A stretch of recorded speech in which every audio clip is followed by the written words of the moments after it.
When I first was diagnosed with severe anxiety, I spoke to a friend of mine who is not a mental health professional, but made an observation from knowing me quite well for a long time.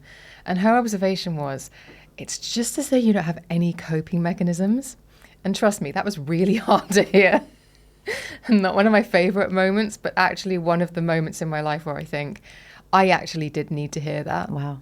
Mm-hmm. And that's what, when I then went into therapy and said, right, this is everything that is going on in my life. Actually, I realized that a lot of the reasons why I had reached a place where I did break down and I went to a therapist and I needed help putting myself back together is because everything that had happened to me up to that point, I hadn't coped with. Yeah.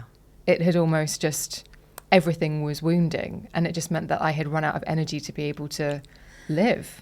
I mean, that's an incredible experience to share because I think that's the heart of it for most of us. And, you know, I have not struggled, I want to be frank too, I have not struggled with anxiety disorders, but I have struggled with clinical depression. And it's the same, that sort of owning that aspect of what's working for me and what's not. It doesn't mean that we have to think that we have a disease like cancer or COVID and we have to just eradicate all the things that are wrong with us. That's not how mental health most of the time, for most of the struggles we have, works.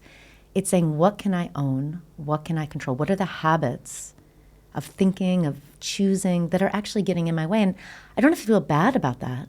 But any good therapist will tell you, they'll actually, when it comes to anxiety, they'll probably tell you a lot of what's in the book in the sense of this is a skill you can build. There are habits you can break. You can build new ones. And an anxiety disorder is only diagnosed when the ways we're coping with anxiety aren't working for us. It's not because we have anxiety. It's because what we're doing to cope is just not working.